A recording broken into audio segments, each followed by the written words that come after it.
Good afternoon. It's good afternoon. Yeah, it's after 12. Afternoon. Fish here, corn over there. Welcome to the shed, also known as the Fishing Corn Show. We're talking about the shed earlier now. All right, we do this show from a place that has It's a shed. history. Yeah. Shed that has history. You know, you see the same stuff and all. Sometimes it changes. If you need some handiwork done in the house, you know, corn's popping a cold one or a warm one. Kirkland, Warm one. Kirkland warm. A warm Kirkland. Yeah, I'm drinking an old Kirkland and then a Coke Zero, warm Coke Zero, here at the show. But And- seriously, dude, this place has history. This place once, corn. Back when I was doing that zine, remember that zine back in the early 90s? What, you writing here? This is where I was doing it. Doing the writing? Yeah. Dude, was it And the desk in here? copying. Yes. Wow. What do you call it? The pirate radio station back in the 2000s. That was here. You could probably Airbnb this thing. I'm serious, dude. Yeah, well, it does have a nice view. It's kind of got an epic ocean view. If you do a composting toilet. Hey! Sorry, just the idea of a composting toilet. Well, you don't think You those realize ideas... what a composting toilet is, right? Yes. They have the enzymes in the... Yeah, but you're sitting on a tub of shit. Yeah, well, you have it down there or something. Maybe it dumps into... You have to dig a hole. Yeah, it's called a sewer. I guess you could tap into it, put a... If you needed to make this Airbnb, I think you If can you want to honestly... granny shack it, you could, but you got to get permits and all that shit, and you got to submit plans if you're going to do a sewage hookup and all this other bullshit. It's problematic, you know. That's why it's always been just a place to store crap And do things in. and do things in, Like the show. like the show. Exactly. Alright, what else is going on? So we went to go look at some property today. And somehow, Great white somewhere... elephants. Yeah, we might be able to get into it on a... Tangential way. Yes. But anyways, hopefully we see that we have ideas for that, folks. I mean, hopefully we'll be doing the show Somewhere else. in somewhere else and under different circumstances.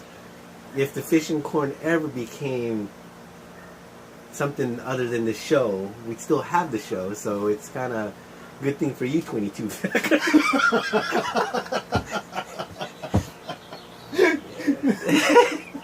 But you know what I mean? It's sort of like I feel inclined that we'd still do the show for these 20 people, and yet we'd still have better things to do. But it's I always have better things to do. yeah. However, I enjoy doing this. That's what I'm So talking whether about. it's for the 22 people or just you and me, I'm fine with it. Like I said before, this is a way of memorializing our conversations. And to be honest, you know, you're one of my oldest friends, and I enjoy these little talks. It's worth my time. And if in the future, say someone dies, it's a time capsule of someone's voice. Of Right. Someone's... That's the whole point. Because at the end of the day, okay, the only thing we leave behind are the stories people tell about us. That's it. It's not You the could- person telling them. It's They not feel it the- could be always no, watched. Right. It's the stories people tell about us. And you have a choice on how you shape that narrative. You can do it by doing good deeds. You can do it by doing bad deeds. You can do it by giving away a lot of money or taking a lot of money, being a dick, being nice. It's all up to you what kind of narrative you end up creating in your afterlife. That's our shed. Yeah, well, this is a little capsule to the future. Whether anybody sees it, doesn't see it, I really could care less. You know? I have this theory, okay? And bear with me. I think that sometime in the next 10 to 15 years, if not already, there is an AI out there. There's an artificial intelligence that has developed on its own, or will develop on its own.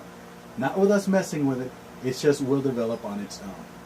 If you think about it, each little input each device, each phone, each laptop, each desktop is an input node to this system, okay?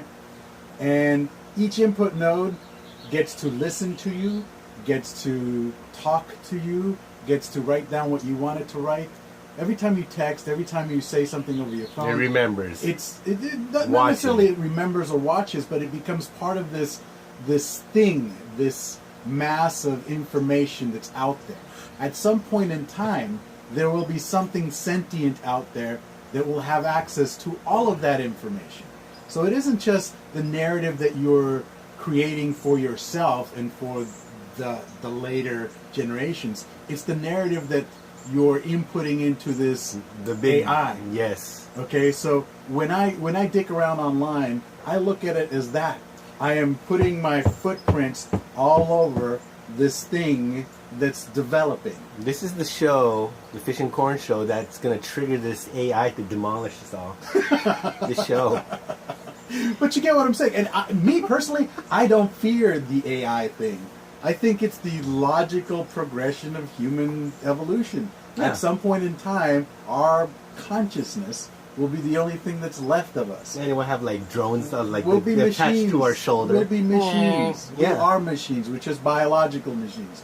We'll be more along the lines of a merger of biology and mechanics. Sort of like, what's that one with Keanu Reeves?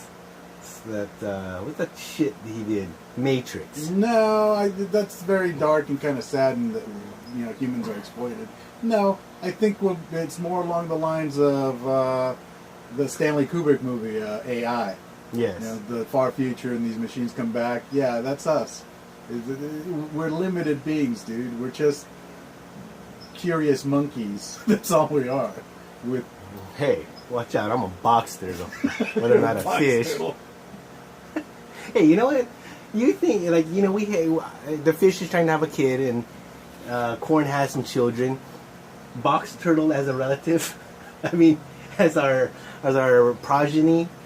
I mean. What do you mean? What if one of our kids turns out to be a box turtle? Hey, Pops, let's go look at some girls. I don't see either one of my kids turning into a box turtle, to be honest. They don't have it in them. Hypothetically, I mean, if But if there either was... one of them's going to be, it's the little one. But is box turtle bad? We have friends that were box No, turtle. it's not bad. Can a box turtle be loved? Embarrassing. Of course the box turtle can be loved. That's all box turtle really wants. Oh, you think the chubby guy you did the business with years ago? Yeah. Went to school with? Yeah. I think that's all they really want is to be loved, but they don't really Yo, know how to Chief. communicate those things. So they communicate it in a way that, they find acceptable to the persona that they've created in their head, and that they think is going to convey the message that they need to convey. This is a theory that came up with the guy I went to school with. Uh-huh. I hung out with him just recently. He knows, Box so, turtle. he knows box turtle. He has a friend that he used to work with that was a box turtle as well. Both of them have gotten sexual harassment, right? Uh-huh. Let me ask you, it was me or you in a business, we probably get fired off the first one. How come the box turtle always gets amends for their... Because they deliver. I mean, in a workplace, it's like, we're just going to give you a letter. You can get You gotta away say you're with sorry. a lot of shit if you can generate revenue.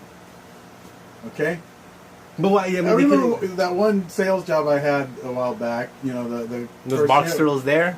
No, what I'm saying is I got away with all sorts of shenanigans because I was the top performer. I'm not saying I was engaging in box turtle shenanigans, but what I'm saying is I could get away with telling my supervisor, no, I'm not asking for those days off. I'm telling you I'm taking those days off. I'm just giving you the heads up. Still pay me. Yeah. When I'm in the situation though. Right. Just do it. Because I told you. You've got the employer over the barrel, and they either put up with the shit that you're putting up with, or they lose you. So they put up with that for a couple of years. Once your numbers go to the toilet, though, they're quick to put you on the chopping block. Oh, yeah. But the reason the box turtle continues to be employed is because they deliver. That's true. They're usually aggressive A types. Yeah. So they just want love. that want love. Well, everybody wants love. A types, B types, everybody wants to be cuddled and made felt. But the to box be turtle felt- is to feel really safe. lewd about words. Remember we talked about certain box turtle getting, "Why'd you kick me?" And Again, it's lack of. the girlfriend in the van Yeah, situation. it's. Oh God, that was. Oh Jesus. You know what I'm talking Yeah, about. I know exactly what you're talking about. That. Whoo! It goes around, comes around, I I guess. guess. It's just, yeah. I think the problem is that there's a lack of social skills there that they try to compensate for, and it kind of spirals into a cycle of bad choices with bad people that compound themselves. See what I'm And saying? the people surrounding them Right. forgive them. Right, And otherwise we get kicked to the curb. right, Because they are the box turtle. right. We have to extend a hand to the box Yes. turtle because it needs our help. Yes. Let's come back to that. We're at the 11 o'clock mark, 11-minute mark. We'll be right back.